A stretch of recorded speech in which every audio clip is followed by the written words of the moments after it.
Mr. Modi, thank you very much for speaking to me on Frankly Speaking. Times Now के दर्शकों को नमस्कार। It's been a long election, बड़ा लंबा election रहा है। मोदी जी, ये इलेक्शन जब ये आखिरी पड़ाव पे आया है, when it is in its last stage, it has become bitter, it has become negative, it has become confrontational.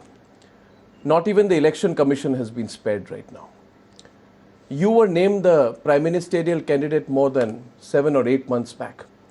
When you look back, क्या ये इलेक्शन कैंपेन इस तरह होना चाहिए था? Should the election have been so bitter, so negative, so confrontational? Take the example of what has happened in Varanasi. दो अलग अलग चीज़ें करें अपन। आप देखे होंगे कि सितंबर 13 को प्रधानमंत्री पद के लिए उम्मीदवार के रूप में मुझे घोषित किया। 15 सितंबर को मेरी पहली रैली हुई रेवाड़ी में एक्स सर्विसमैन की, और तब से अब तक मैं सैकड़ों रैलियां कर चुका हूं, सैकड़ों चाय पे चर्चा के कार्यक्रम कर चुका हूं, सैकड़ों मेरी 3D सभाएं हुई हैं, और शायद देश में इतने व्यापक तौर पर जनता को मिलने के लिए कोई गया हो, शायद ही कोई ऐसा मिलेगा। मेरे पूरे भाषणों का आप सब अवेलेबल है, एनालिसिस कीजिए। आपको ठीक है छोटा मोटा पॉलिटिकल कमेंट रहता है, लेकिन 95% आप देखोगे मैंने इश्यूज़ पे बातें की है। महंगाई पे, बेरोजगारी पे, किसानों की समस्या पे, सुरक्षा पर, इन्हीं विषयों पर मैं बोलता रहता हूँ। और मैं भारत सरकार से जवाब मांगता हूँ कि भाई चुनाव भारत सरकार का है, तो जवाब भारत सरकार ने देना चाहिए। इतना बड़ा चुनाव हुआ, एक बार भी रूलिंग पार्टी के किसी व्यक्ति ने महंगाई पर बोला क्या? किसी इंटरव्यू वाले ने पूछा क्या महंगाई मुद्दा नहीं है? क्या भ्रष्टाचार मुद्दा है कि नहीं है? मैं हैरान हूँ, मेरे देश का मीडिया को भी क्या हो गया है। कम से कम वो तो रूलिंग पार्टी को पूछना चाहिए। हुआ क्या है कि मीडिया के लोग भी मोदी को गुजरात का पूछ रहे हैं। भाई गुजरात का तो मैंने 2012 के चुनाव में पाई का पल का हिसाब जनता को दे दिया। अभी जो कांग्रेस के मित्र गुजरात के बाहर जो आरोप लगा रहे हैं मेरे खिलाफ, वो सारे आरोप उन्होंने गुजरात में लगाए थे। गुजराती जनता ने उसका जवाब भी दे दिया। फिर भी मैं देश के न्यूट्रल लोगों से अपेक्षा करता था कि वे तो कम से कम बहस को मुद्दों पर ले जाएं। मुझे दुख के साथ कहना हूँ कि सिर्फ राजनीतिक दल नहीं, जिनसे न्यूट्रल लोगों से अपेक्षा थी, वे भी कम पड़ गए हैं। ये अच्छी चीज़ नहीं है। राजनीतिक दलों ने भी इसमें कम पड़ना नहीं चाहिए था, न्यूट्रल लोगों ने भी नहीं पड़ना चाहिए था, लेकिन हुआ है। दूसरा, अभी भी मैं मानता हूँ हर चुनाव में ये तीखी बातें वो जनता की बात अपनी पहुँचा के लिए पहले भी हुई है, पहली बार हुई ऐसा नहीं है। लेकिन आज दुर्भाग्य क्या है कि 60 मिनट का भाषण हो और 30 सेकंड की एक बात हो, वो 24 घंटे चलती है। 60 मिनट का भाषण एक बार आता है, फिर 30 सेकंड 24 घंटे चलता है। उसके कारण हम छवि ऐसी बना देते हैं कि राजनेता यही करते हैं, रियलिटी वो नहीं है। अच्छा होगा 12 के पहला तो आप नहीं कर पाओगे, लेकिन 12 के 16 के बीच में रियल में फैक्चुअल चीज़ों का एनालिसिस करोगे तो हो सकता है जो गलतियाँ हैं उनको भी करेक्ट करने का मौका मिलेगा, और जो अच्छा किया है वो भी देश के सामने आएगा। और मैं मानता हूँ टाइम्स नाउ इस काम को कर सकता है। दूसरा विषय निकाला आपने वाराणसी का। मुझे तो कल मैं पूरे दौरे पर था, तो मुझे रास्ते में ही पता चला कि ऐसा कुछ हो रहा है। मैं हैरान हूँ कि वो सुबह तक सिक्योरिटी के ग्राउंड पे बातें कर रहे थे कि सिक्योरिटी थ्रेट है। 7 दिन पहले भारत के गृह मंत्री ने कहा है कि मोदी पर कोई सिक्योरिटी थ्रेट नहीं है, कोई चिंता का विषय नहीं है। चिदम्बरम जी ने प्रेस कॉन्फ्रेंस करके कहा है कि सिक्योरिटी अरेंजमेंट सारा इतना अच्छा है कि मोदी आराम से 400 रैली कर चुके हैं, और इसलिए इस सिक्योरिटी के नाम पर बातें करना उचित नहीं है। भारत सरकार के 2 वरिष्ठ लोगों का कहना और अचानक कल ये कहना, तो फिर लगता है कि कुछ गड़बड़ है। इलेक्शन कमीशन से क्या शिकायत है मोदी जी? क्यों इलेक्शन कमीशन तो वही करेगी जो डिस्ट्रिक्ट एडमिनिस्ट्रेशन कहे, मगर आपका गुस्सा इस बार इलेक्शन कमीशन पे भी, ऐसा क्यों? अभी तक तो मैं एक शब्द बोला नहीं, गुस्सा कहाँ से? आपकी पार्टी तो कह रही है। पार्टी ने उनको चिट्ठियाँ लिखी हैं, डिटेल ब्यौरा दिया है, मैं ये बात नहीं बता सकता क्योंकि वो काम बनारस से हो रहा है। इट इज़ बेटर कि अरुण जेटली जी वहाँ बैठे हैं, आप मिनट टू मिनट हिसाब से लीजिए, वो आपको डिटेल देंगे।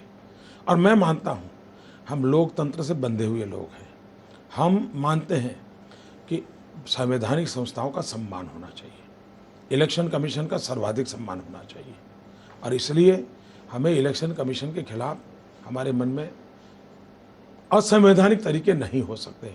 लेकिन जब हमारे रास्ते बंद हो जाते हैं तो लोकतंत्र में हमें संवैधानिक, वो भी संविधान की मर्यादा में, अपनी बात बताने का, प्रोटेस्ट करने का हक बनता है, और हम उसके बाहर कभी जाएंगे नहीं, कभी नहीं जाएंगे। अभी इलेक्शन कमीशन को तय करना है कि हमें इतना परेशान क्यों किया जा रहा है, और विशेष रूप से एक पार्टी को क्यों परेशान किया जा रहा है, मोदी को क्यों परेशान किया जा रहा है। बहुत कुछ हुआ है मेरे साथ, लेकिन मुझे आज वो कहना नहीं है। इलेक्शन कमीशन अपना मर्जी करे क्या करे। मोदी जी, आपने जो व्हेन यू बिगैन, आपने तीखी बातों के बारे में बात की, divisive issues, I understand will be the translation. Mister Modi, this election has been confrontational, there is no doubt about that. My question to you is, let me take one example of the recent controversy over your comments and your tweets on caste, which happened in this week. When Priyanka Gandhi responded to your Amethi rally, जब उन्होंने respond किया, उन्होंने कहा कि your comments on Rajiv Gandhi were low level politics, but you chose to pick up only the words low level and you made it a duel or a confrontation over caste. Why did you give it a caste spin? And by giving it a caste spin, were you not aware that you would deliberately be getting caste back into this election in a big way? This election could have avoided the issue of मैं caste. हैरान हूँ times now को इस परिवार को protect करने में इतना इंटरेस्ट क्यों है। क्या टाइम्स नाउ का जिम्मा नहीं है कि राजीव गांधी के संबंध में जो बोला है पूरा का पूरा दुनिया को दिखाइए। एक शब्द बुरा हो, कटुता का हो, मैं सार्वजनिक रूप से क्षमा मांगने को तैयार हूँ। मैंने एक फैक्चुअल इन्फॉर्मेशन दी है, जो फैक्चुअल इन्फॉर्मेशन अवेलेबल है। मैंने ये कहा कि हैदराबाद के एयरपोर्ट पर आंध्र के चुने हुए मुख्यमंत्री का अपमान हुआ था। क्या इस बात को इनकार कर सकते हैं? कर सकते हैं। क्या इस देश की जनता को फैक्चुअल इन्फॉर्मेशन देना गलत है क्या? अगर पंडित नेहरू के ज़माने में कोई फैक्चुअल एरर हुआ, वो आज देश में कोई बताता है, तो क्या वो हम नेहरू जी का अपमान कर रहे हैं क्या? क्या हिस्ट्री में किसी चीज़ों का कोई चर्चा ही नहीं होगा क्या? हाँ, मैंने राजीव जी के लिए कुछ भद्दा बुरा बोला हूँ तो उनकी बेटी के नाते गुस्सा, इससे भी ज़्यादा गुस्सा करने का हक है, उसके लिए मुझे कोई इतराज़ नहीं है। लेकिन आप उस बात की आप ही चर्चा न करो और मेरे गले में मर दो, तो ये तो शोभा नहीं देता है। और मैं चाहूँगा कि टाइम्स नाउ ये हिम्मत बताएं कि मोदी ने कहा फैक्चुअल क्या है, फैक्चुअल एरर है, और मेरे शब्द प्रयोगों में, ठीक है, कभी कभी आम सभा में बोलते हैं, एक कंटिन्यूटी होती है, एक शब्द कभी इधर उधर आता, लेकिन इसमें तो नहीं आया है, इसमें तो नहीं आया है। तो आपको तो इमोशनल ब्लैकमेलिंग करने का हक बनता है, लेकिन हमें सत्य रखने का भी अधिकार नहीं है, इसलिए कि हम एक सामान्य समाज से आए, सामान्य परिवार से आए। कि ये देश ऐसा हो गया है, ये मेरा लोकतंत्र ऐसा हो गया है कि जो पूरा एक परिवार को समर्पित हो जाए और एक गरीब आदमी कुछ बात बोले तो सारी दुनिया टूट पड़े। But do you believe that Priyanka Gandhi was making a reference to your caste? क्या आपको लगता है उस कास्ट के बारे में बात कर रही थी? मैं तो गुजराती भाषा में पढ़ा लिखा हूँ, जो अर्थ गुजराती में मैं समझता हूँ वो यही है जिसका मैंने जवाब दिया है। और दूसरी बात मैंने ये कही है, कल भी मैंने कहा, कल जब नीच कर्म और नीच जाति की बात हुई तो कल भी मैंने कहा है कि भाई CWG का घोटाला ये नीच राजनीति नहीं है क्या? टॉयलेट पेपर से पैसे खा जाना ये नीच राजनीति नहीं है क्या? सुप्रीम कोर्ट कहे कि गरीब बच्चों को अनाज बांट दो और आप अनाज सड़ने दो, और शराब बेचने बनाने वालों को 80 पैसे में अनाज दे दो, क्या ये नीच राजनीति नहीं है? ये नीच कर्म नहीं है? हमारे निर्भया के पर इतना बड़ा कांड हो जाए, आप बजट में निर्भया के लिए 1000 करोड़ रुपए का बजट घोषित करो पूरे देश की माताओं बहनों के लिए, और साल भर एक पैसा खर्च न करो, सिर्फ बजट में लिखने के लिए लिख दो, और उससे ज़्यादा आप दोबारा इस इंटरिम बजट में भी फिर निर्भया का 1000 करोड़ घोषित कर दो। एक नया पैसा 1.5 साल से खर्च नहीं कर रहे हो, ये नीच राजनीति है कि नहीं है? ये नीच कर्म है कि नहीं है? अगर आप नीच राजनीति का जो अर्थ आप समझते हैं, नीच राजनीति का नीच कर्म की बात आप जो समझते, जो सोकल लोग अब समझाने लगे, मैं उसका भी जवाब दे रहा हूँ। निकाल दो जाति, चलो निकाल दो, मुझे कोई इतराज नहीं। मगर नरेंद्र मोदी की जो फिलॉसफी है, जो स्टेटेड फिलॉसफी वो है एक भारत श्रेष्ठ भारत। वही तो मेरा मंत्र है। तो मेरा सवाल ये है कि नरेंद्र मोदी को तो पता है कि अगर वो कास्ट की बात उठाए तो कास्ट पॉलिटिकल डिबेट में आ जाती नहीं है। उठाई। आपने कहा कि नहीं, देखिए मैं बताता हूँ। Your accusation was on caste, that she made a reference to my caste. मैं बताता हूँ, मैंने ये कहा है कि ये शोभा नहीं देता है, ये शोभा नहीं देता है, और मैं मानता हूँ शोभा नहीं देता है। ये शब्द प्रयोग अच्छा नहीं है। उन्होंने जिस भाव से कहा है ना, वो भी शब्द प्रयोग अच्छा नहीं है। मान लो मैं गलत समझा, मान लिया, लेकिन उन्होंने जो समझ के कहा है वो भी शब्द प्रयोग ठीक है क्या? लेकिन ये ऐसा परिवार है, लाखों परिवारों को पाला है, तो आप लोगों में कहाँ से हिम्मत होगी सच बोलने की भाई? इम्पॉसिबल। मोदी जी, हम तो सवाल सबको इक्वली पूछते हैं। सवाल पूछते हैं, मैं एक मिनट जी। सवाल पूछते हैं, लेकिन कुछ सवाल एक आध बार के लिए काम आता है, और कुछ सवाल हैं जो 6-6 महीने तक चलाए जाते हैं, तब जाके पता चलता है कि आप कहाँ दमे हुए, कहाँ बंधे हुए, और कहाँ आप खुल करके आते हैं। मोदी जी, हम पे कोई दबाव तो है नहीं, तो इस बात को मैं आपके सामने सीधी तौर से रख रहा हूँ, मगर मैं फिर मूल सवाल पे आ रहा हूँ। The issue is that of एक भारत श्रेष्ठ भारत। मोदी जी, क्या आप मानते हैं, this our country now, it's 24 years after Mandal, 22 years after the Babri Masjid demolition. Many people felt that this election was a real opportunity to move beyond caste and to move totally beyond religion. And that you could have played a role in actually making sure that the focus totally moves away from caste and religion. My question to you, Mr. Modi, is that when people like Amit Shah said Mullah Mulayam, there was a religious symbolism to it. When Giriraj Singh says those who don't vote for Modi should go to Pakistan, Pakistan is their Makkah Medina, there is a clear religious overtone to it. You did tweet against it. You indicated that you disapproved of it. But you could have come out much stronger. You could have publicly taken a position, been tougher, been harsher. And had you done that, with the stature you command, अगर वो मैं न करता, मेरी internal व्यवस्था में वो न किया होता, तो वो कंटिन्यू नहीं रहता क्या? बंद हो गया कि नहीं? बंद हुआ कि नहीं हुआ? इसका मतलब मैंने कोई टफ स्टैंड लिया है, इतना तो आप भी समझ सकते हो। लेकिन वो मुझे मीडिया में जा करके हो हल्ला करना चाहिए, जरूरी थोड़ा है क्या? do you feel you could have been tougher? मैं हो टफर हुआ हूँ, इसीलिए तो हुआ है जी। मैं ऐसी चीज़ों को न मैं खुद करता हूँ जी। आपको हैरानी होगी, आजकल तो इलेक्ट्रॉनिक मीडिया के पास सारी चीज़ें पड़ी है जी। मेरा 45 साल का सार्वजनिक जीवन है, और एवरेज में 45 साल से एवरेज मैं कह सकता हूँ, रोज़ 1-2 घंटे मेरा सार्वजनिक डिस्कोर्सेस हुए। छोटा बात नहीं है, छोटे ग्रुप में, बड़े ग्रुप में। आप मेरे मुंह से ऐसा एक शब्द नहीं निकाल सकते, एक शब्द नहीं निकाल सकते। लेकिन दुनिया के किसी कोने में कुछ भी होता है, उसको मोदी को जोड़े बिना अगर आपका टीआरपी नहीं बढ़ता है, तो इसलिए हर चीज़ को मोदी के साथ जोड़ देना, ये भी तो ठीक नहीं है। But do you believe these leaders were trying to give a religious spin?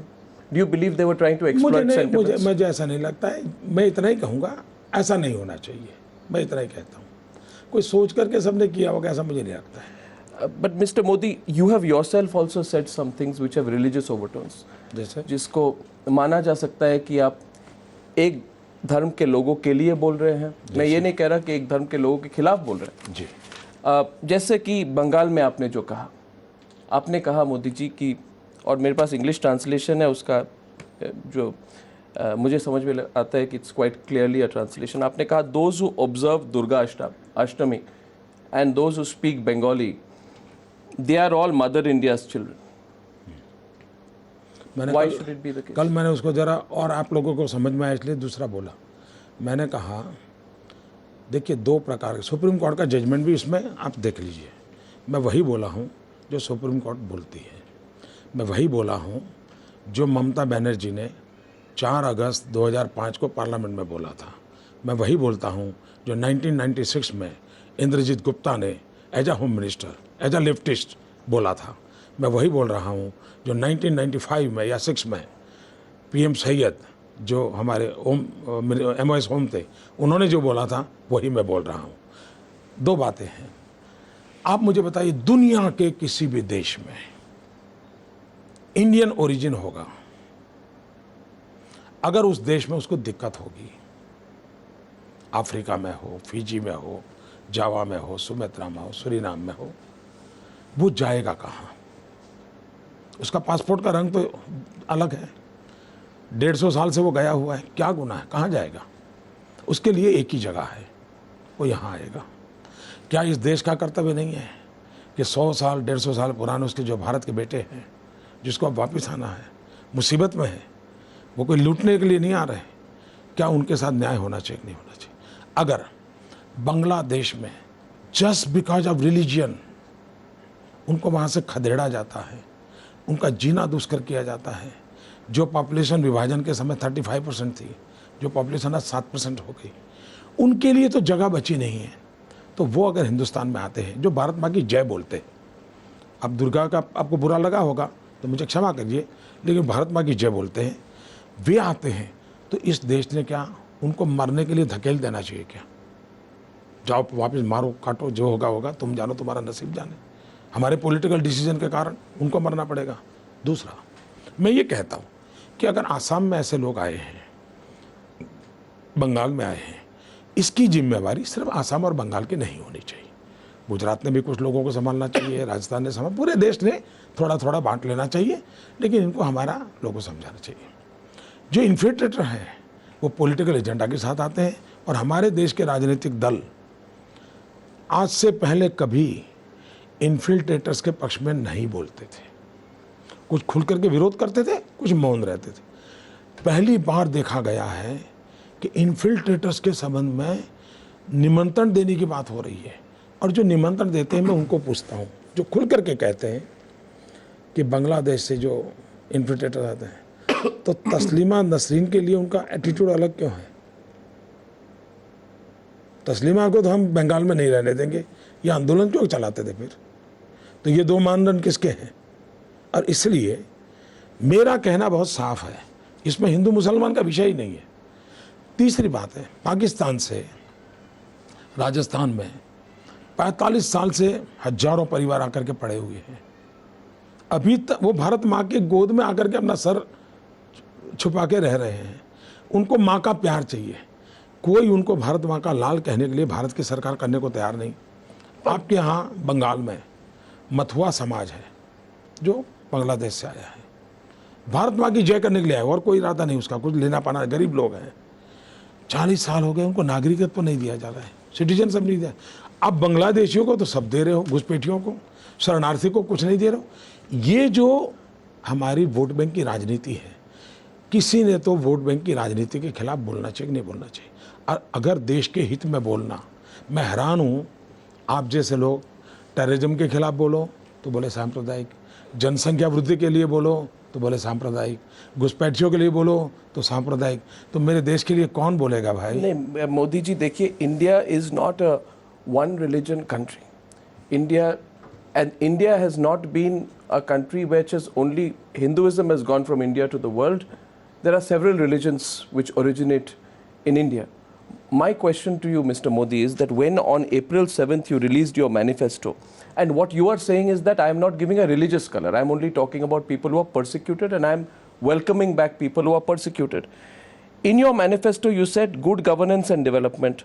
But in your manifesto, you also say that India shall remain a natural home for persecuted Hindus, and these persecuted Hindus will be welcome to seek refuge here. My very simple question to you is, बहुत simple सवाल है, why only persecuted Hindus, Mr. Modi?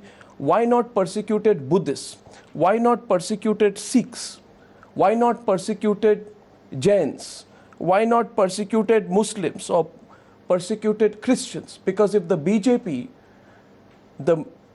speaks the language of inclusion, Then Mr. Modi, your manifesto should have said persecuted आप Sikhs, जो बोलते हैं Jains, सब, आप जो बोलते हैं सब मैं मानने को तैयार हूँ, but it's not in your manifesto. हम मानते हैं कि सब हमारे ही लोग हैं इस देश में पले बड़े सब। इसको दुनिया सुप्रीम कोर्ट के जजमेंट के अनुसार हिंदू ये रिलीजन नहीं है, हिंदू ये वे ऑफ लाइफ है। आप रिलीजन में चले गए, हम सुप्रीम कोर्ट के जजमेंट के हिसाब से चलते हैं। सुप्रीम कोर्ट के जजमेंट के हिसाब से हिंदू ये वे ऑफ लाइफ है, और उसमें न बुद्ध को इतराज है न सिख को इतराज है। इतना ही नहीं, आज भी केरल में हमारे ईसाई संप्रदाय ऐसे हैं जो इसी प्रकार से जीवन जीते हैं। ये आप डिस्क्रिमिनेट करते हैं, हम नहीं करते हैं। नहीं, मगर आपके मैनिफेस्टो में तो सिर्फ हिंदूज का रेफरेंस था। हम हिंदू रेफरेंस जो करते हैं वो सुप्रीम कोर्ट के जजमेंट के हिसाब से करते हैं, वे ऑफ लाइफ के रिलीजन के हिसाब से नहीं करते। So the reference to Hindus in the manifesto we have is nothing to, we is don't not- believe that. हम मानने को तैयार नहीं, हिंदू रिलीजन है, हम मानने को तैयार नहीं है। Hindu is a way of life. And you just spoke in your first answer, you said निमंत्रण देने की बात है, इन्फिल्ट्रेटर्स को निमंत्रण देने की बात है। जस्ट एक फॉलो अप क्वेश्चन है उसका मोदी जी, कि बांग्लादेश में आज करीब 8 या 10% पॉपुलेशन जो है हिंदू है, यानी कि 15 million, there be 150 lakh Bangladeshis who will be Hindus. Are you also not giving an open invitation in that sense by saying that all those who celebrate Durga Ashtami and Yanua persecuted will be welcome? मैं मानता हूँ ये अर्थ निकालना गलत है। उनकी तो मजबूरी है, मुसीबत है, उनका जीना मुश्किल हो गया है। और मैं चाहूँगा कि टाइम्स नाउ एक 3-4 महीने वहाँ रिसर्च करें, मेहनत करें, और ह्यूमन कॉज के लिए विश्व के सामने बांग्लादेश की हालत क्या बनी है दुनिया के सामने लाएं। मोदी का वर्जन लेने की जरूरत No, नहीं। because this clarification is very important when you said that the reference to persecuted Hindus, because this has been a subject of discussion मेरा मुद्दा for a long time, Mr. Modi, and I'm sure you're aware of it. नहीं, supreme court ने कहा है जी, supreme court ने कहा है आपको करना पड़ेगा। ये वोट बैंक की राजनीति करने नहीं देती जी। मैं तो ये, आप बांग्लादेश से सीमित हो जाते हैं तो मुश्किल होती है। अब फिजी, जावा, सुमेत्रा, अफ्रीका सब देखो ना भाई, कहाँ जाएगा वो? क्योंकि जब ये मैं मैनिफेस्टो, बताता हूँ, जब अफ्रीका में बीच में आतंकवादियों ने हमले बोले तो सारे जो ओरिजिनल गुजराती थे बेचारे बोलना भी नहीं आता है, 100 साल पहले गए थे, तुरंत मेरा संपर्क किया, साहब हम क्या करें, हम कहाँ जाएं, क्या करोगे आप मुझे बताइए ना। so you are saying all persecuted people whose families may be of Indian origin, whether they are Christian or Muslim or Sikhs or Jains, that India is their natural home? Is that what you're saying? बिल्कुल स्वाभाविक है भाई, लेकिन इसका मतलब आप विभाजन के जोड़ में मत, वरना आप 1947 की घटना को भी जोड़ के कर दोगे। नहीं, मैं तो ये खेल मत करना। नहीं, मैं बताता हूँ, मैं साफ बताता हूँ, मुझे कोई संकोच नहीं है, और मैं वोट बैंक की राजनीति के लिए उलझता नहीं हूँ जी। वोट आते हैं, सरकारें आती हैं, जाती है, जाने दीजिए, देश अजरा अमर होता है। दुनिया के किसी भी देश में रहने वाला व्यक्ति जिसका पासपोर्ट का कलर कोई भी हो, खून का रंग अगर हमसे मिलता है, उसका हक बनता है हिंदुस्तान पे। मोदी जी, क्योंकि ये सारे सवाल जो मैंने किए, अब मेरी हिंदी इतनी अच्छी नहीं, मगर जो the central line of thought is basically this, that whether it is Amit Shah's Mullah Mulayam comment or Giriraj Singh's comment or the Durga Ashtami comment or the manifesto, if one puts it all together and one were to ask you that, do you feel that the BJP, and especially the BJP under the leadership today of Narendra Modi, is still seen to be a right-wing religion-based party that leans more, and this clarification of yours on the manifesto is important, that this election, did it give you an opportunity to break away from the mode of being a right-wing religion-based party? पहली बात है, And did you take up that opportunity? पहली बात है, इस पूरे चुनाव को हमारी भरपूर कोशिश रही है गुड गवर्नेंस एंड डेवलपमेंट पे आगे ले जाना। हमारी कोशिश रही है कि 21वीं सदी का हिंदुस्तान कैसा हो, उन सपनों को उजागर करने वाला चुनाव हो। हमारी कोशिश रही है कि जिनको आगे की ज़िंदगी का भविष्य तय करना है, उन नौजवानों को केंद्र में रख करके पूरे इलेक्शन कैंपेन को चलाया जाए। और मैं विश्वास से कहता हूँ, इन्हीं मुद्दों के कारण हमें जन समर्थन मिला है और हम इन मुद्दों के साथ कमिटेड हैं। और मैं मानता हूँ कि देश, भारतीय जनता पार्टी जो भाषा बोल रही है, भारतीय जनता पार्टी जिन मुद्दों को लेकर के चुनाव में चली है, उसको देश की जनता ने कोई क्वेश्चन नहीं किया है।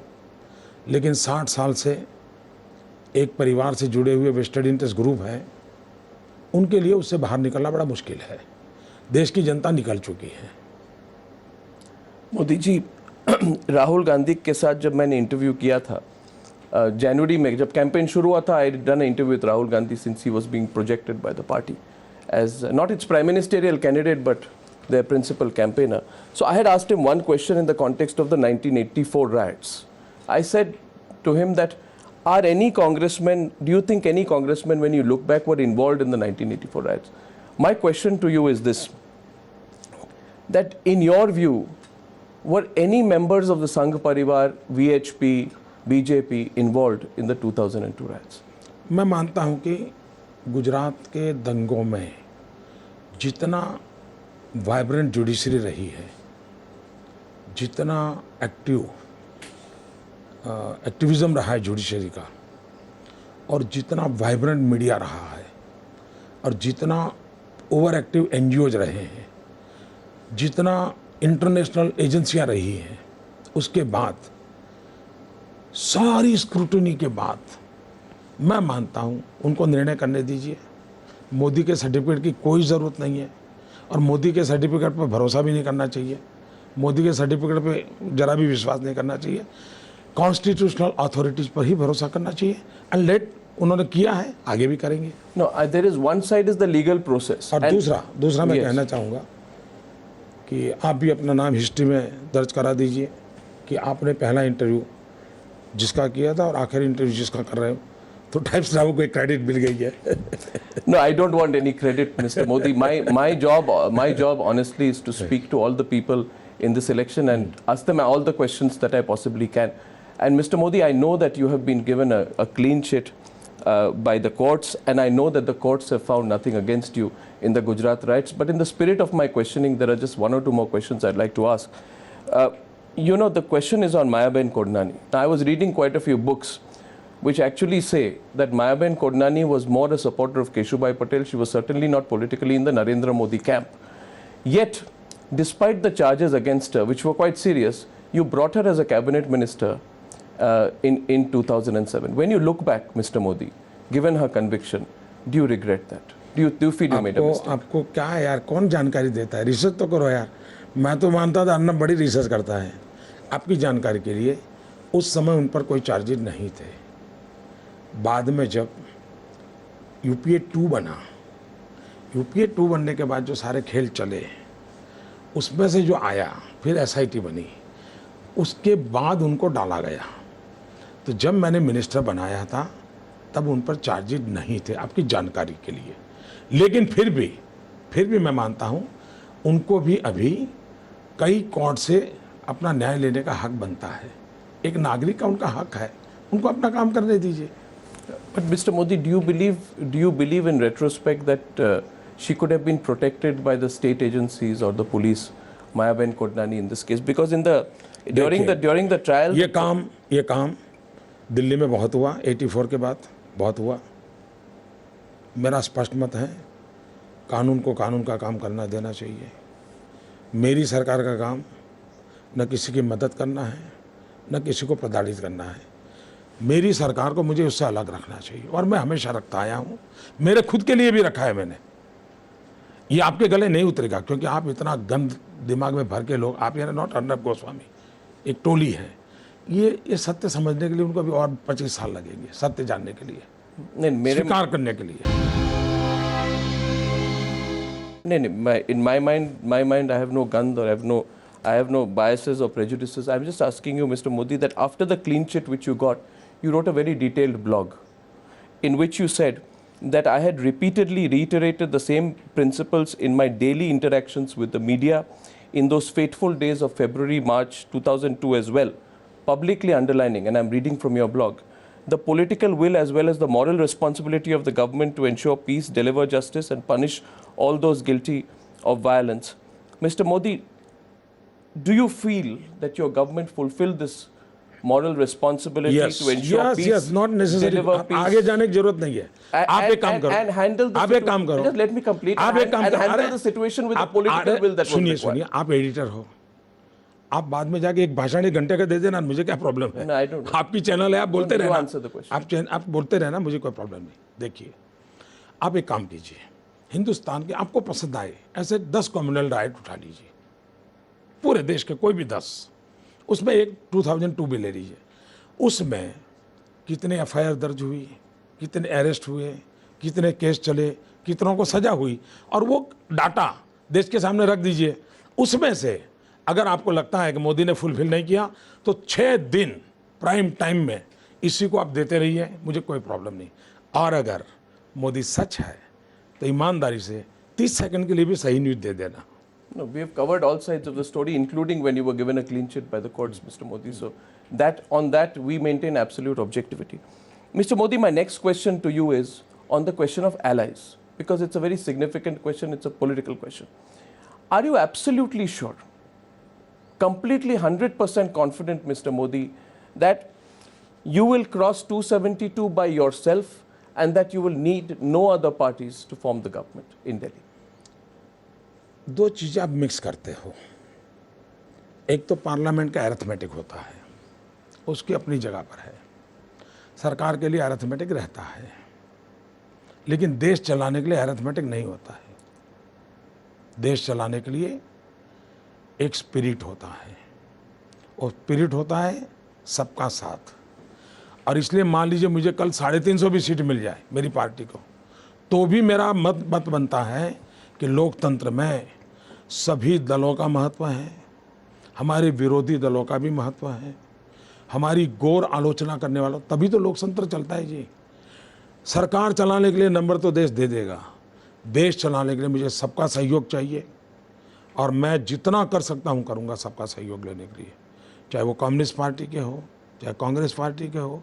भाई देश चलाना अलग विषय है, सरकार चलाना अलग है, और इसलिए दोनों को आप ऐसे मत कीजिए, आंकड़ों में मत जोड़िए। आंकड़े तो 16 तारीख को पता चल जाएगा।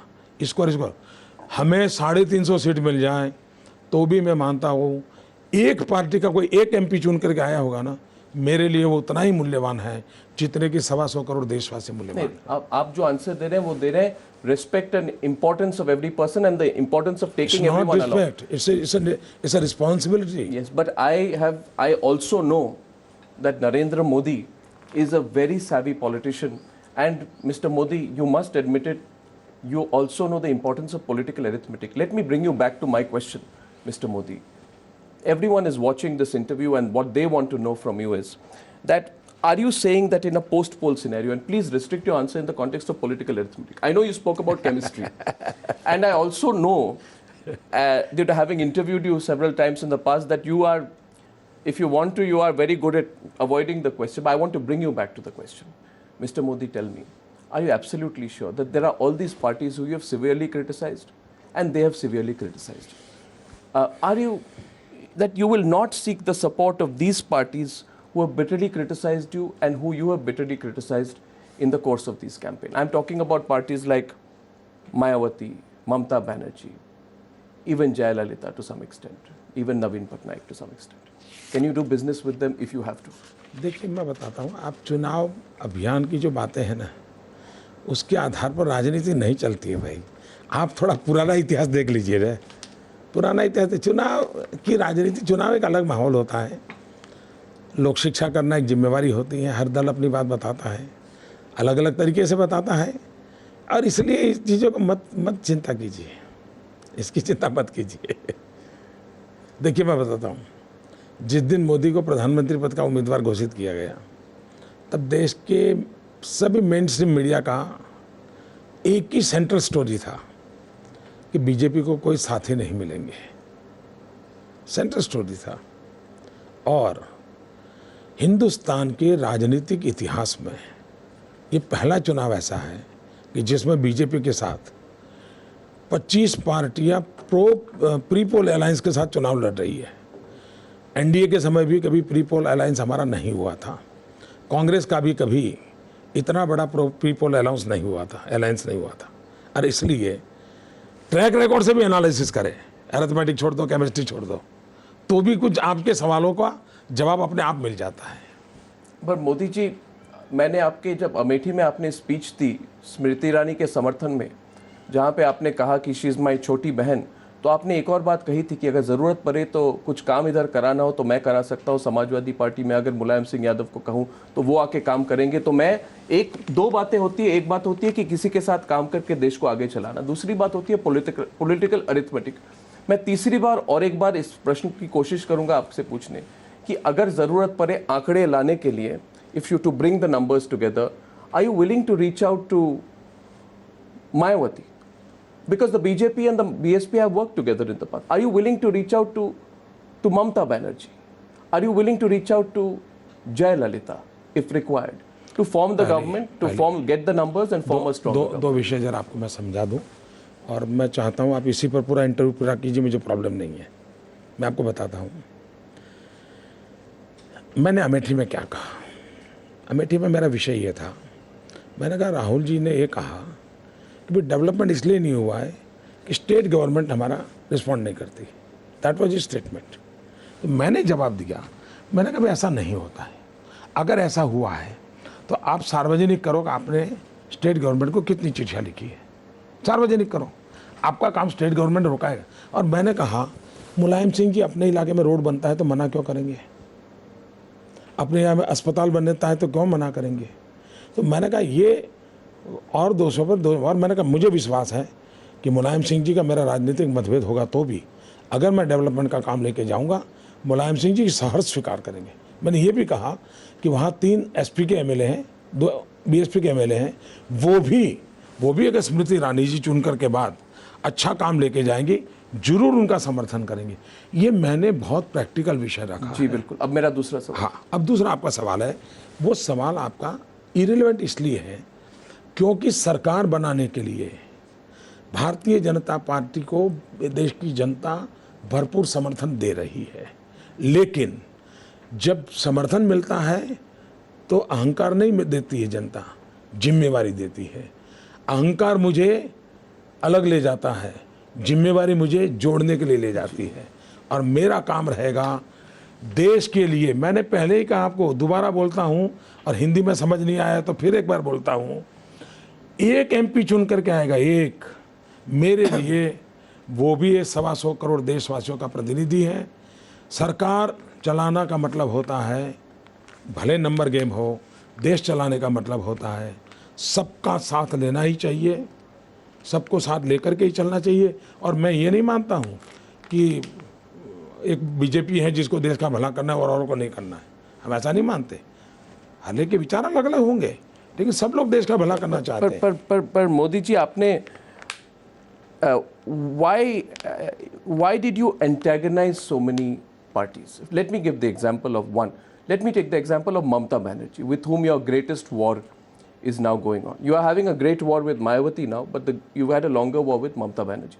In one of your recent interviews, Mr. Modi, you said that your decision, I think it was to ABP, you said that your decision to, change the pitch of the attack as the campaign progressed was a strategic decision. But on April 9th, since I've been following all your rallies and your speeches quite carefully, on April 9th, you made a speech where you said that Mamata Banerjee is trying to clear up the potholes of Bengal, which were not cleared up for 32 years. In other words, you said she was doing development work. Later on, as the campaign progressed, you are extremely critical of Mamata Banerjee, and you've said that you understood my question. So why did you change your, just one line, why did you change your line of attack? Did you change the facts? Facts भी क्या आपने बदल दिए अपने attack को लेकर? मैं बताता हूँ। मैं मानता हूँ कि 35 साल लेफ्ट ने बंगाल को बर्बाद कर दिया। पूरा ईस्टर्न इंडिया है। अब देखिए, अगर कलकत्ता बहुत ही इकोनॉमिकली वाइब्रेंट होता तो पूरे ईस्टर्न इंडिया को बहुत बड़ा फ़ायदा होता। लेकिन दुर्भाग्य से हिंदुस्तान के डेवलपमेंट में पश्चिम बंगाल, जो कि ईस्टर्न इंडिया में बहुत बड़ा रोल कर सकता है, वो एक प्रकार से एक टापू बन गया। सारे हिंदुस्तान की गतिविधि से कट हो गए। 35 साल ऐसे खराब गए। दीदी जब आई तो मेरा मत था कि दीदी बहुत कुछ कंट्रीब्यूट करेगी, और मुझे आशा भी थी। जब मैं वहाँ गया तो मैंने कोई इतना रिसर्च नहीं किया था, मोटा मोटा मेरे पास जानकारी थी, और कभी हम लोग मिलते थे तो नमस्ते नमस्ते में बात होती थी। तो मुझे लग रहा था दीदी कुछ कर रही है। तो मैंने उनकी तारीफ़ की कि जो 35 साल में नहीं हुआ दीदी कोशिश कर रही है। लेकिन जब मैं वापस आया तो ढेर सारे मेल मेरे पर आए, इतनी जानकारी आई, मैं हैरान था यार। मैंने कहा मैंने रिसर्च किया होता तो अच्छा होता। तो मैंने कहा लोकतंत्र के हिसाब, मैं मानता हूँ ईस्टर्न इंडिया का डेवलपमेंट करना है तो कलकत्ते को बहुत ही वाइब्रेंट सिटी बनाना पड़ेगा, बहुत ही ताकतवर बनाना पड़ेगा, इकोनॉमिकली बहुत ही गति लानी पड़ेगी, जिसका इम्पैक्ट अगल बगल के 5-6 राज्यों पे होगा। अगर वहाँ पर हम अच्छी व्यवस्था नहीं दे पा रहे हैं तो नॉट ओनली बंगाल, पूरे ईस्टर्न इंडिया को नुकसान होगा। और 4-5 सेंटर हैं, पटना है, कलकत्ता है, रांची है, गुवाहाटी है, भुवनेश्वर है। ये 5-7 सेंटर को एकदम तेज़ी से उठाने की ज़रूरत है देश के डेवलपमेंट के लिए।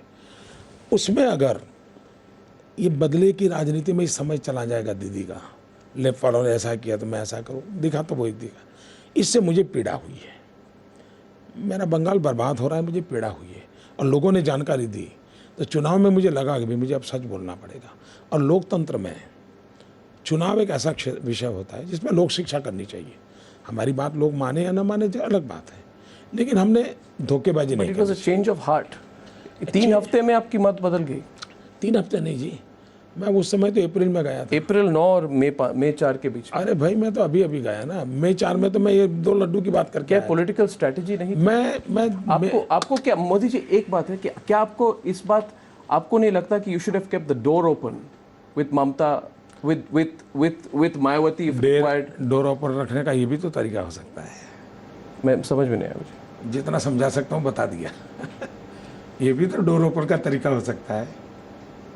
जरा विस्तृत रूप से समझाइए। अब ज़्यादा अभी नहीं करूँगा, 12 के बाद करूँगा। So you will change your line after the 12th? मैं कहता हूँ ना, देश की जनता ने 16 तारीख को राजीव गांधी के जाने के बाद ऐसी मजबूत सरकार नहीं दी है जो इस बार देने वाली है देश। Modi ji, what about Jayalalitha? You know, she has been attacking you by punching holes in your development record, but I find it interesting that except one rally in mid-April, you have not personally criticized her. It was felt for a long time that if required, Jayalalitha would be one of those. She came for your, when you were sworn in, that she would be, that she would be one of those who would be a natural ally. Do you consider Jayalalitha a natural ally, a potential ally, someone you can work with if required? मैं बताता हूँ, आप ये allies के अंदर समय बर्बाद मत कीजिए। आपके 6 सवाल एक विषय पर हो गए। मैं विस्तार से बता चुका हूँ कि भारतीय जनता पार्टी भारी बहुमत से विजयी हो रही है। राजीव गांधी के जाने के बाद ये सबसे अच्छी स्टेबल गवर्नमेंट बनने वाली है। तो एक विषय पूरा हो गया। दूसरा पार्ट है देश चलाने का। मैंने पहले ही कहा, हिंदुस्तान की किसी एक दल का एक एमपी भी चुन करके आएगा, एक इंडिपेंडेंट भी चुन करके आएगा, मेरे लिए वो 125 करोड़ देशवासियों का प्रतिनिधि है। मेरे लिए वो सम्माननीय इस देश का सांसद है। इन सब के साथ मेरा उत्तम से उत्तम व्यवहार रहेगा। ये मैं 50 बार बोल चुका। नहीं, मुझे लगा कि आपने जब कहा, नहीं, कोई लड़के साथ हो उनको बुलाओ। मुझे लगा कि आपने जब ये बात कही कि ये भी एक तरीका है, in that you are indicating that if required you can work together with all these parties in some way or the other in the future. देखिए, ये फायदे वाला विषय नहीं है। मेरा फायदा हो तो मैं साथ चलूँ, मेरा फायदा ना हो तो ना चलूँ। देश चलाने का यही तरीका होता है, सबको साथ लेकर के चलना। चुनाव में मैं भले ही टाइम्स नाउ से तू मैं कर लूँ, लेकिन जब मुझे देश चलाना है तो मुझे टाइम्स नाउ को भी देश चलाने के काम में जोड़ना होगा। ये तो जिम्मेवारी है जी। आप राजनीति से बाहर निकलो ना, बहुत हो गया भाई। कब तक राजनीति करते? ये इलेक्शन चल रहा है तो ये इलेक्शन चल रहा है तो पॉलिटिकल इश्यूज ही तो पूछ रहे। दामाद श्री करके एक प्रेस कॉन्फ्रेंस हुई थी, आई थिंक 2-3 हफ्ते पहले। तो isn't that a indication of the BJP, and since you are the prime ministerial candidate, your personal vendetta against the Gandhi family? मेरा 14 साल का ट्रैक रिकॉर्ड है। कोई मेरे पर वेंडेटा का आरोप नहीं लगा सकता।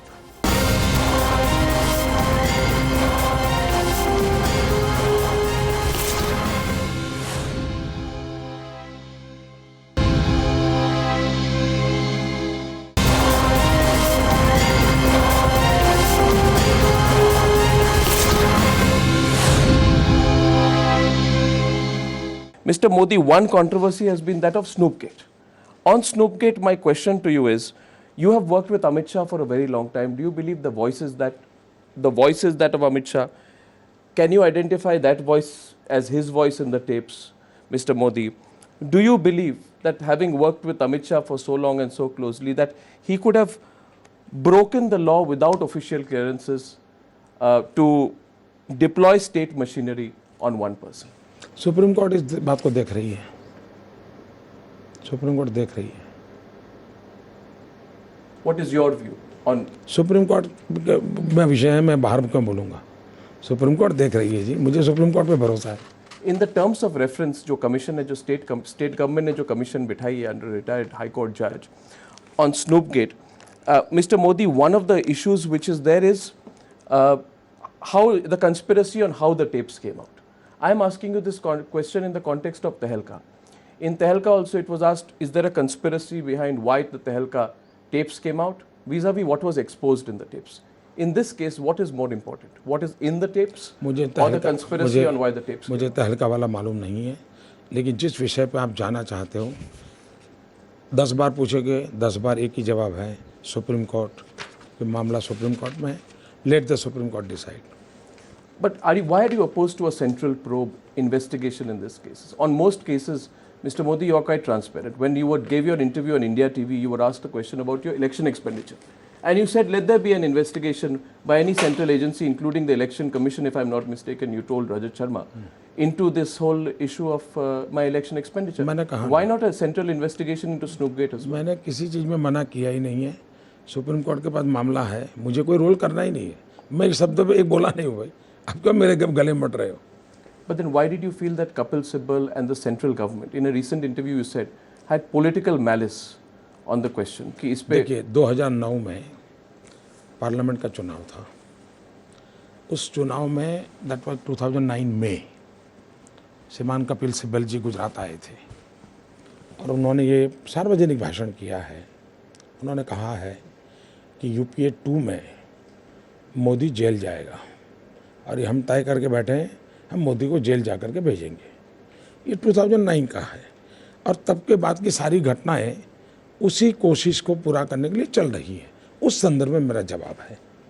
So you feel this was part of a campaign? उन्होंने कहा, मैं कुछ नहीं कह रहा, उन्होंने कहा है, मेरा शब्द एक भी नहीं है। आप स्नूपगेट को भी उसी कैंपेन के पार्ट में देखते हैं? मैं कहता हूँ ना, वो स्नूपगेट में आप सुप्रीम कोर्ट चले जाइए, पहले उसको इधर मत लाइए, बोल दिया मैं। और आपका काम ये नहीं है इस प्रकार से मुझे फंसाना है, इसके लिए आपको इंटरव्यू नहीं देते। आपका काम है मुझे सवाल पूछना, मेरा काम है जवाब देना।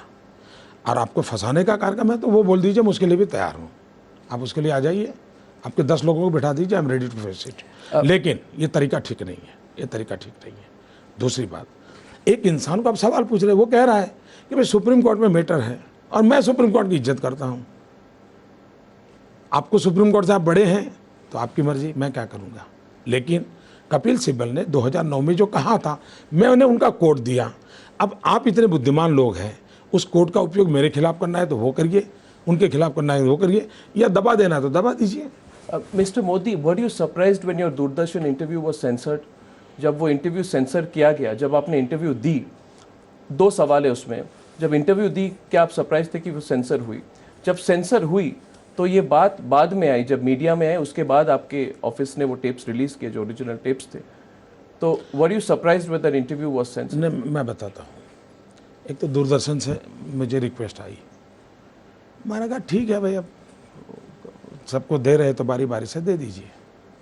मैंने समय निकाला तो मेरी पार्टी भी रिकॉर्डिंग करती है, मेरी पार्टी ने भी रिकॉर्डिंग किया था।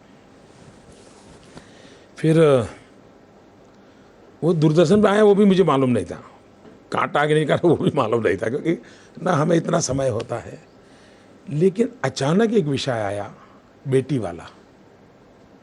मैंने कहा ये गाली मुझे कैसे पड़ी, मैं तो ऐसा बोला नहीं। तो फिर मैंने मेरी पार्टी को कहा, मैंने कहा जरा मेरा इंटरव्यू देखो भाई, ऐसा कुछ हुआ है क्या मेरे से? तो देखा तो नहीं, बोले साहब आप तो ऐसा नहीं बोले हैं। तो फिर मुझे लगा कि सिर्फ सेंसरशिप हुई ऐसा नहीं है, एक षड्यंत्र भी हुआ है। सेंसर तो कभी हो जाए, चलो भाई आपके पास टाइम नहीं हुआ, मान लीजिए अभी मैं अर्नब को कुछ भी इधर उधर बोल दूंगा तो निकाल दे, तो क्या बुरा है, आप एडिटर है, यू हैव एवरी राइट। मुझे कोई हम एडिट ज़्यादा नहीं करते। नहीं, अगर आप करें तो मुझे कोई प्रॉब्लम नहीं है, लेकिन ये उसमें से ही जो अर्थ निकाल करके मेरे गले मर दिया गया, तो मुझे ज़रा आश्चर्य हुआ। फिर मैंने मेरी पार्टी को कहा कि भाई ऐसा करो, आप इसको यूट्यूब पर रिलीज़ कर दो। तो हमने उस अर्थ में रिलीज़ किया था, लेकिन बाद में जो लोग बेटी के मुद्दे पर मुझे 48 घंटे तक गालियाँ दे रहे थे, रियल जब इंटरव्यू आया तो फिर उस विषय को छुपा दिया। उस परिवार का प्रोटेक्ट करने के लिए सारी मशीनरी लग गई, जितना झूठा आरोप बिना कोई कारण मुझे गालियाँ दे दी। अब वो क्यों मदद कर रहे हैं मुझे अभी भी समझता नहीं, भाई कितने साल का कर्ज है इन लोगों पर, मुझे समझ नहीं आ रहा है। लेकिन फिर मामला चला गया भारत सरकार और प्रसार भारती के बीच का। अच्छा ये होगा कि मोदी को बीच में लाए बिना पूरा इंटरव्यू, कट किया हुआ इंटरव्यू, सरकार का रवैया, प्रसार भारती का रवैया, एंड हमारी प्रसार भारती स्वतंत्र है कि नहीं, इसकी चर्चा न्यूट्रल लोगों ने करनी चाहिए, not Modi.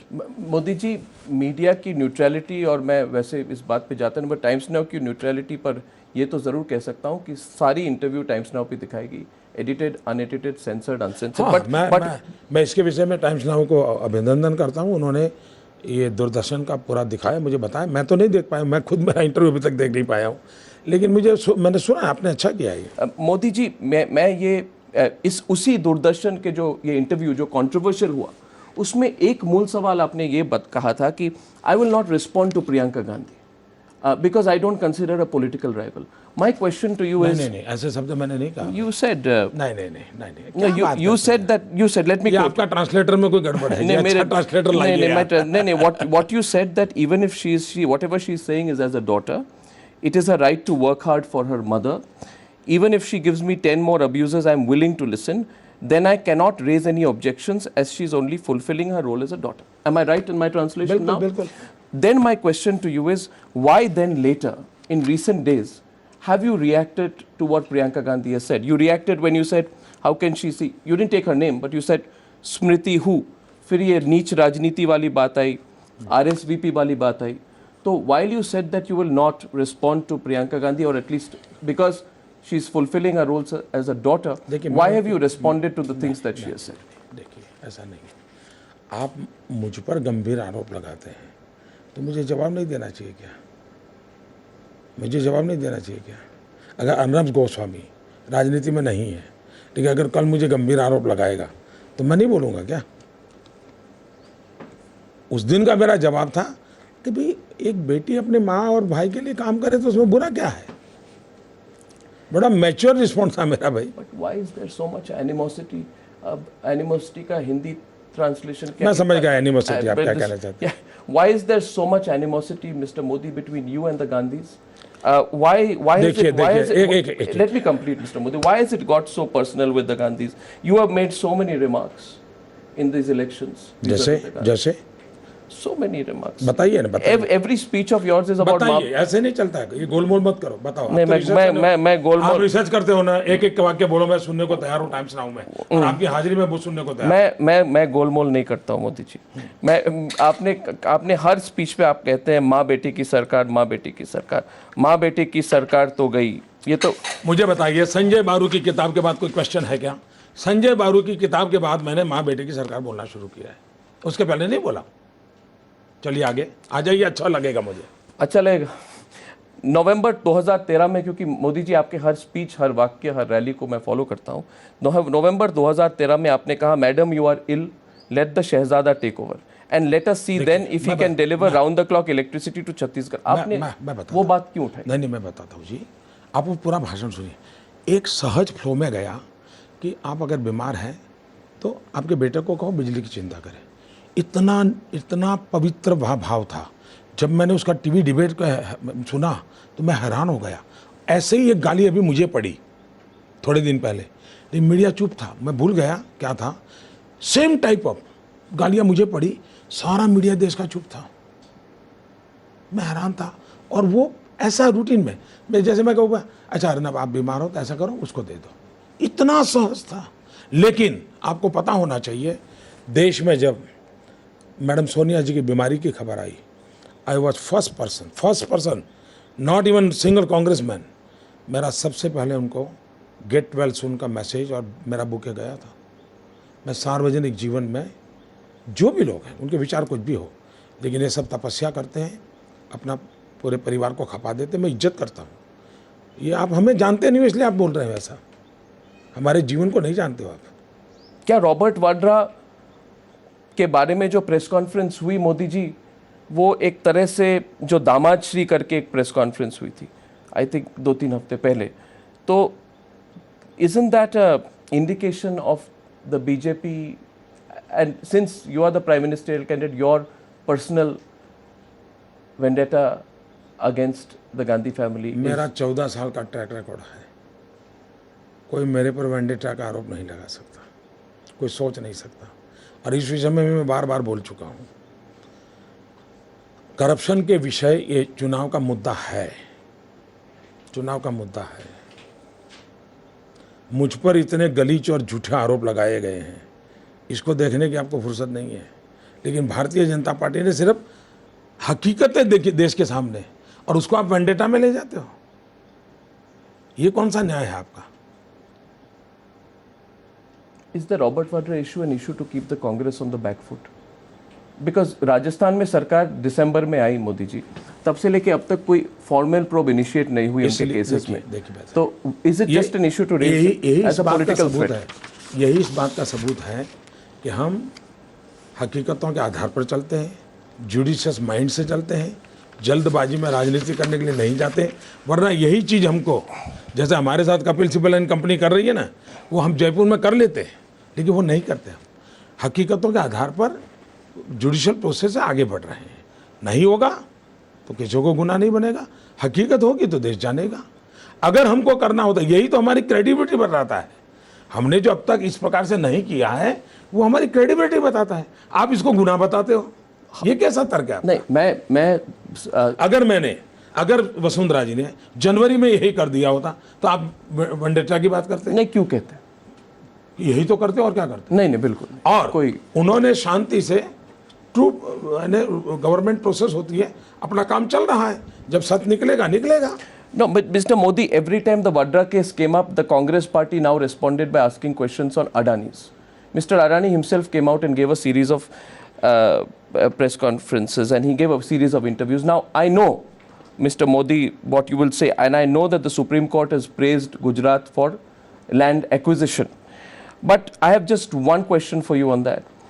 That the one part which I find difficult to understand, and I want clarity from you as a Chief Minister for more than 10 years in Gujarat, is that how was land given at rates of 1 to 32 rupees per square meter for Adani's, but I am told for Tata Motors it was given at 900, for Ford India it was given at 1100. So why is there such a difference in the rates at which other corporates have been given land as opposed to others? पहली बात है कि आप अहमदाबाद में ज़मीन लेने जाएंगे और कच्छ के रेगिस्तान में ले जाएंगे तो दोनों में फ़र्क होगा कि नहीं होगा? टाटा अहमदाबाद में है, कच्छ अदाड़ी रेगिस्तान में है। दूसरा, वो समुद्र की मास लैंड है। तीसरी बात है अर्नब, ये आंकड़ों का विषय होता है। क्या आप चाहते हैं कि मेरी सरकार आपको सारी फैक्चुअल इन्फॉर्मेशन दे और वो आप देश को दिखाएं? इतना करेंगे? क्योंकि यहीं पर ज़मीन कांग्रेस की सरकार ने 20 पैसे में दी है। इतना ही नहीं, इसी जगह पर इतने ही दाम से भारत सरकार को गुजरात ने 1000 बीघा ज़मीन दी है।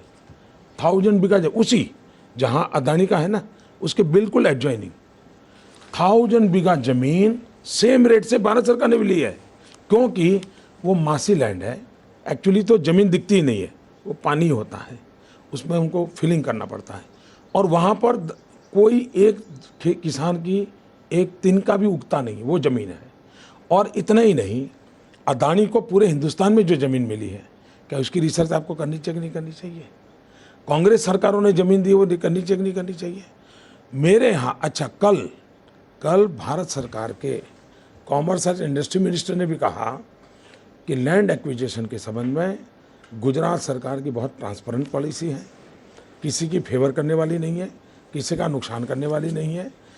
अब भारत सरकार का खुद का रिपोर्ट कहता है, अब ये पॉलिटिकल गिमिक चल रहा है, खुद अदानी ने जवाब दिए हैं, गुजरात सरकार ने जवाब दिए हैं, इस पर मेरा पूरा डिटेल सोशल मीडिया पे मेरा एक प्रेजेंटेशन पड़ा हुआ है, उसको देखिए आप। मैं ज़रूर देखूंगा, मगर मैं सिर्फ एक फॉलोअप उसका करूंगा। आपने कहा कि लैंड गांधीनगर है अहमदाबाद में, मगर ये टाटा मोटर्स और फोर्ड इंडिया की लैंड सानंद में थी और मारुति सुजुकी लैंड हंसलपुर में थी। साणंद ये 20 किलोमीटर के अंतर पे है, 30-40 किलोमीटर की रेंज में है। और मैं चाहूंगा कि इस बात पर आपके जो मिनिस्टर है, जैसे आपके इंडस्ट्री मिनिस्टर सौरभ पटेल और आनंद शर्मा के बीच में डिबेट हो। आप हमें कोई प्रॉब्लम नहीं है, हमें कोई प्रॉब्लम नहीं है।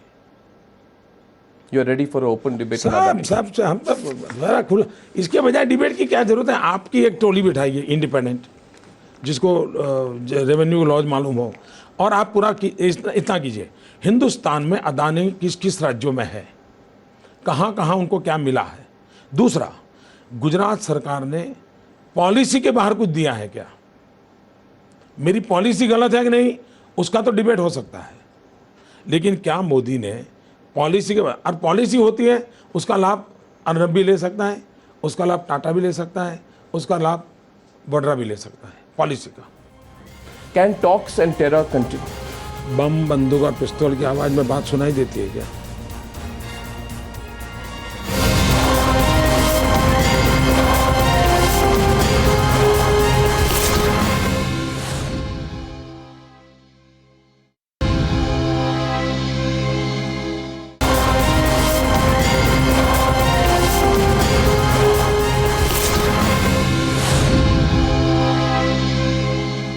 Mr. Modi, on the issue of economy, I think there is need for some clarity, and I'll take a few more minutes. मुझे जाना पड़ेगा I'll भाई। take a few more minutes, Mr. Modi. My first question is that when the price of petrol is increased, the BJP calls it a betrayal of the people. Now, crude prices will continue to increase. This will be your real test. You have been critical of subsidies in the past, Mr. Modi. Can you really afford to pull back subsidies, given your own political positions on issues of price rise? किसने कहा ऐसा आपको? मैंने कब ऐसा कहा? Well, you have. कहाँ चला है? Well, मेरा मत ये है, I can quote you, Mr. मैं बताता हूँ, मैं ये कहता हूँ कि ये देश की तिजोरी पर सबसे पहला हक गरीबों का होता है। सरकार गरीबों के लिए होनी चाहिए। सरकार वो हो जो गरीबों का सुने, सरकार वो हो जो गरीबों के लिए करे। ये मेरे शब्द है भाई, आप कहाँ से लाते Will you हो? continue the food subsidy? पहली बात है, मेरे गुजरात में भी मैं आज भारत सरकार ने हमारा कोटा कम कर दिया है। 11 लाख परिवारों को मेरी सरकार के बजट से मैं दे रहा हूँ। क्या मेरे देश का गरीब भूखा मरेगा क्या? क्या मेरे देश को भूखा मरने दूंगा क्या? सरकार की तिजोरी किस काम के लिए है? गरीबों के लिए, और इसमें हमारा कमिटमेंट है। देश ऐसे नहीं चल सकता जी। I asked you the question because on January 19th you said Congress party offered doles to win the election. That was seen to be a reference to subsidies. दो चीज़ें अलग है भाई। आप चुनाव के समय कोई एक गिफ्ट घोषणा करे, उसका चर्चा अलग होता है। इकोनॉमिक पॉलिसी में डाउन ट्रोडन लोगों के डेवलपमेंट की आपकी जो स्कीम हो, वो अलग चीज़ होता है। दो अलग चीज़ें हैं। Mr. Modi, your manifesto says barring the multi-brand retail sector, FDI will be allowed in all sectors which are needed for job and asset creation. Does that mean you will revoke FDI in retail? देखिए ऐसा है, What signal will that मैं send बताता out हूँ। to foreign investors? Government एक continuity process होती है जी, continue process होती है। ये देश में बहुत बुरा हुआ है कि सपा वाले एक डिस्ट्रिक्ट बना दे, बसपा वाले उस डिस्ट्रिक्ट को ख़त्म कर दे। AIDM की एक डिसीजन करे, DMK आकर के दूसरा कर दे। देश ऐसे नहीं चलता है, बहुत मैच्योर डिसीजन लेते होते हैं। और भारतीय जनता पार्टी ने भी इस प्रकार की कटुतापूर्ण बातें कभी नहीं कही है। हमारा ये कहना है कि भाई आज देश को मैन्युफैक्चरिंग सेक्टर को इतना बड़ा धक्का लगेगा, हमारे नौजवानों का रोजगार चला जाएगा, और देश की प्रायोरिटी होनी चाहिए जॉब क्रिएशन। जॉब क्रिएशन के लिए हमारी पॉलिसी का इम्प्लीमेंटेशन होना चाहिए। हमारी प्रायोरिटी जॉब क्रिएशन रहेगी। अगर दुनिया के बाज़ार में से छाता यहाँ बेचने के लिए आता है और अम्ब्रेला, और मेरे देश में बेचारा 500,000 छाता बनाने वाला का दुकान बंद हो जाएगा, तो रोजगार का क्या No, होगा? Mr. Modi, because this, basically जो मूल सवाल ये है that because of all your years in the RSS and the influence of the RSS and the Andy Marino book on you, which is your political biography, I don't know if it's an authorized or unauthorized biography which has come out, seems to indicate, Mr. Modi, that you were not completely in agreement with the RSS on their economic views. So my very simple and straight question to you, Mr. Modi, is this, that will you be guided more by the pro-market reformist approach, which you have shown a lot of enthusiasm for, or will you be guided more by the Swadeshi RSS approach? पहली बात है, जितनी किताबें मेरे पर लिखी गई है, पॉलिटिकल बायोग्राफी हो, ऑटोग्राफी हो, जो भी लिखा गया होगा, न मैंने किसी को लिखने के लिए कहा है, न मैंने ऑथोराइज किया है, और कुछ लोगों ने बहुत बेईमानी करके मेरे नाम का उपयोग किया है, लेकिन मैं बोला नहीं हूँ। लेकिन आज आप पूछ लीजिए तो बोल रहा हूँ, मैं किसी को मान्यता नहीं देता हूँ ये सब। और मैं देख रहा हूँ कि पिछले 30 दिन में शायद 150 किताबें आई हैं, Zarur. तो अब उनकी No, जिम्मेवारी let's leave that aside. But my question, नहीं, नंबर वन, Yeah. तो वो ये विषय I take अलग है। that aside. दूसरा आरएसएस की थिंकिंग आर्थिक विषयों पर इतनी है कि भाई भारत का गरीब आदमी का भला हो, ये वो सोचते हैं। जहाँ तक मैं सरकार में बैठ रहा हूँ, मैं मानता हूँ कि जो लोग देश के हित की इकोनॉमी सोचते हैं, कोई कॉन्ट्राडिक्शन नहीं है, कोई कॉन्ट्राडिक्शन नहीं है। Mr. Modi, on the issue of Pakistan, because your foreign policy will be central on Pakistan, you have said now in a recent interview that a confrontational approach is not the best approach in foreign policy relations. So, will you allow talks to continue despite ceasefire violations, despite infiltrations, because these ceasefire violations and infiltrations have really crossed all limits, especially in the last 5 years of the UPA. In your speeches, you've taken a very strong view on it. Can talks and terror continue? बम, बंदूक और पिस्तौल की आवाज़ में बात सुनाई देती है क्या? बम, बंदूक, पिस्तौल के धमाकों के बीच आवाज़ सुनाई देती है क्या? तो बातचीत के लिए सुनाई देती आवाज़ के लिए तो बम, बंदूक, धमाके बंद होने चाहिए। नहीं, बातचीत के लिए बंद होने चाहिए। बंद होने के बिना बात हो नहीं सकती। बम, बंदूक, पिस्तौल की आवाज़ यहीं पर मैं और आप बात कर रहे हैं और धमाके हो रहे हैं, तो बात होगी क्या? कैसे होगी जी? So what this means is that you cannot continue the export of terror from Pakistan, infiltration. Bharat की संसद का सर्वसम्मति ओपिनियन है और हिंदुस्तान की किसी पॉलिटिकल पार्टी को इस ओपिनियन को बदलने का अधिकार नहीं है। So can talks continue? My question is on talks, Mr. Modi. Can talks continue with Pakistan? For example, they have not moved 1 inch, Mr. Modi, on the 26/11 trial. Right. And there will be वो सारे issue आज भी वैसे के वैसे खड़े हैं, आज भी खड़े हैं। तो आप अगर प्रधानमंत्री बनेंगे और पाकिस्तान का रवैया बदले नहीं, अगर 26/11 ट्रायल में प्रोग्रेस नहीं हो, अगर इन्फिल्ट्रेशन कंटिन्यू रहे, अगर एक्सपोर्ट ऑफ टेरर कंटिन्यू रहे, तो क्या टॉक्स आपकी सरकार करेगी पाकिस्तान के साथ? आप नेगेटिव क्यों सोचते हो? अगर देश मजबूती का एहसास कराएगा तो साथी भी बदलेंगे, पड़ोसी भी बदलेंगे, माहौल भी बदलेगा। अगर बदले नहीं तो बातचीत क्या हो सकती है? बहुत सीधा सवाल है मेरा, मोदी जी। आपका निराशा में पैदा हुआ सवाल है, मैं आशावादी जवाब दे रहा हूँ। But why don't you say that talks and terror cannot continue? That was the position of the BJP for all these last few years. भाई, मैं वही कह रहा हूँ जी, देश की सरकार मजबूत होगी तो समस्याओं का समाधान अपने आप शुरू होगा। So talks and terror cannot continue. That was the position of the BJP when it was out of power. मैंने अलग शब्दों में कहा कि बम, बंदूक और पिस्तौल की आवाज़ में आवाज़ कहाँ सुनाई देती है, मैंने वही तो कहा आपको। Exactly. So you've said that you and I are saying basically the same thing. Mr. Modi, recently the Interior Minister of Pakistan reacted and some say overreacted to your comment on Dawood Ibrahim. And now my question to you is, considering that the UPA government has completely failed to bring Dawood Ibrahim, or we keep giving them files on Dawood Ibrahim. If I'm not mistaken, we gave them another file a few days back. Will you adopt the same tactics of asking and pleading with Pakistan to cooperate on Dawood Ibrahim? Because all the intelligence proof is that he is in Pakistan, that he lives in Karachi, and he has the support and patronage of the Pakistan government and the ISI. मैं मानता हूँ ये non issue का आप issue बना रहे हो. Non issue in the sense इस लेवल का इशू नहीं है जो हमको. He's India's most wanted man. सुनिए इस लेवल पे जहाँ चुनाव आज देश का पहुँचा है वहाँ अगर आप इसी खिलौने से खेलोगे तो आप अच्छा नहीं कर रहे हो. नंबर वन, मेरी डिबेट क्या थी? मुझे सवाल पूछा गया था शिंदे के विषय में. मेरा जवाब भारत के गृह मंत्री के संबंध में है. मेरा जवाब किसी टेररिस्ट या किसी अंडरवर्ल्ड वाले के व्यक्ति के संबंध में. मेरा क्या था?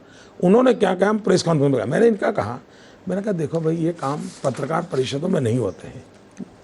मैंने कहा ये ओबामा ने कोई प्रेस कॉन्फ्रेंस करके ऑपरेशन किया क्या? तो मैंने कहा मैं चुनाव के समय ऐसी बयानबाजी ये होम मिनिस्टर को शोभा नहीं देती. मेरा इतना ही जवाब है. मैं उस व्यक्ति के लिए नहीं बोल रहा हूँ, नहीं मुझे टाइम खराब करना चाहिए. गवर्नमेंट मशीनरी है, अपना काम करेगी. Now, what you said, I know. You said, did the Americans talk with Bin Laden? I know what you said there. But my question is, can the old policy continue vis-a-vis the भाई, मैंने ये कहा कि आप press conference करके operation किया था. मेरा शब्द ये था. ये शिंदे जी को प्रेस कॉन्फ्रेंस क्यों करनी पड़ती है?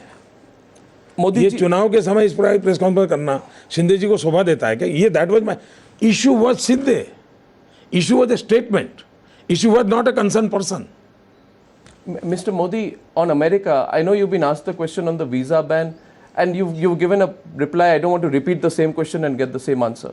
I just want to ask you one question to get your full sense on foreign policy. Mr. Modi, there has been a view that the UPA government has been soft on foreign policy issues. You have talked about it yourself. And also, especially, there has been a view that the Manmohan Singh government has been too soft towards America. I'll give you one example and I want an answer, which I think will allow our viewers to read your mind.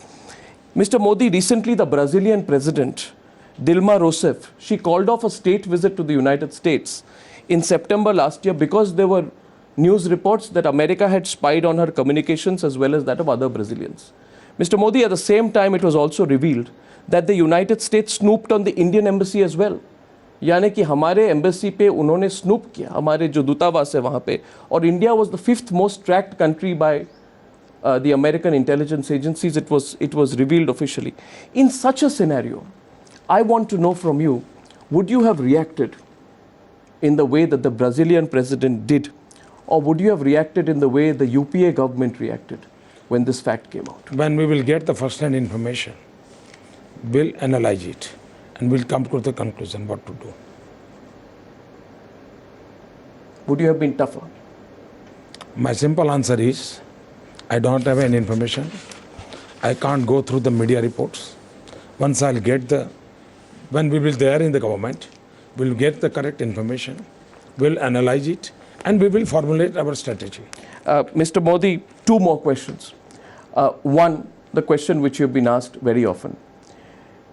In a Narendra Modi government, will Rajnath Singh or Sushma Swaraj be in Narendra Modi's cabinet? Will they find space in the cabinet?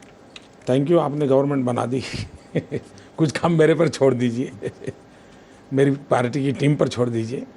Team बैठ करके चर्चा करें. You know the context of my question. That will they find space in your team will decide. The whole team will discuss, will decide क्या करना चाहिए, कैसे करना चाहिए. Mr. Modi, one view is that you've run a very effective campaign, a very tough campaign, and a very aggressive campaign. When and if you form the government, Mr. Modi, the same strength of yours that you can take a lot of responsibility upon yourself is used by some critics to say that it could be a weakness, that you over-centralize. I want you to give your clear view today before we wrap up the interview on how you will. मेरा view लेने के बजाय अच्छा होगा मेरा 14 साल का track record देख लिया जाए. आपको हैरानी होगी. ये गुजरात की इतनी विकास की जो क्रेडिट मुझे दी जा रही है ना, वो गलत है. सचमुच में टीम काम कर रही है. आपको हैरानी होगी मेरे पास कोई काम ही नहीं है सरकार में. 14 साल से मेरे पास कोई काम नहीं है जी. मैं कोई काम सरकार का नहीं करता हूँ. मेरी टीम को मैं काम दे दिया है. सभी मंत्री स्वतंत्र हैं. हाँ, हम सप्ताह में 1 दिन बैठते हैं, सब मिलकर के डिस्कस करते हैं, इवेल्यूएट करते हैं और फिर आगे बढ़ते हैं. इससे ज़्यादा मेरा कोई रोल ही नहीं है. और इसलिए मेरी गुजरात की जो सफलता है वो सफलता इस बात में है कि टोटली सारी टीमों को एम्पावर किया हुआ है, वही करते हैं। दूसरी बात है मुझे जो भगवान की मेहरबानी है, मैं अभी भी मानता हूँ कि हर आइडिया को इंस्टीट्यूशनलाइज करना चाहिए, then institutionalise activity will work. और मैं एक उदाहरण दूँ आपको, जब नया मैं 2002 में, गुजरात ख़त्म हो गया, कोई इन्वेस्टमेंट नहीं आएगा वगैरह चल रहा था, I decided to head on. मैंने 2003 में सारे प्रचार के बाद तय किया, वाइब्रेंट गुजरात करूँगा, इन्वेस्टर्स को लाऊंगा। सारा मीडिया मेरे खिलाफ था, सारा इतना जोर लगाया था जैसे कोई गुजरात में कोई 1 रुपया डाले जैसे कोई पाप कर रहा है, ऐसा माहौल बना दिया था। हम लगे, मैं करीब 8-9 महीने मेहनत किया, रोज़ समय देता था, मीटिंग करता था, वाइब्रेंट समिट मेरे अफसरों में भी उत्साह भरना था। 2005 का आया तो मैंने मुश्किल से 2-4 मीटिंग में पूछा क्या हो रहा है। 2007 में आया तो सिर्फ आकर उन्होंने ब्रीफिंग किया कि साहब ऐसा हो रहा है। 2009, 2011, 2013 वाइब्रेंट समिट हुआ, मैं सिर्फ उद्घाटन के समय गया हूँ, मुझे मालूम नहीं है कि किस प्रकार का ऑर्गेनाइज हो रहा है, और चीज़ें पहले से बहुत अच्छी हुई। मेरे यहाँ मैं कृषि महोत्सव करता हूँ, 1 महीना भर गांव में जाता हूँ, खेत तक जाता हूँ, पूरी सरकार को ले जाता हूँ। शुरू में मैंने इस कंसेप्ट के लिए 15 दिन 20 दिन मेहनत किया। आज 10 साल से मैं सिर्फ, मुझे सूचना आती, मैं कार्यक्रम में चला जाता हूँ, बाकी इंस्टीट्यूशन वर्क्स, सिस्टम वर्क्स। तो मुझे कार्य करने की मेरी जो आदत है, बेसिकली मैं संगठन का व्यक्ति हूँ, तो ह्यूमन रिसोर्स मैनेजमेंट ये मेरे ब्लड में है। Optimum utilisation of the resources, चाहे ह्यूमन रिसोर्स हो या टाइम रिसोर्स हो, मनी रिसोर्स हो, जो भी हो, ये मुझे परमात्मा ने गिफ्ट दी हुई है।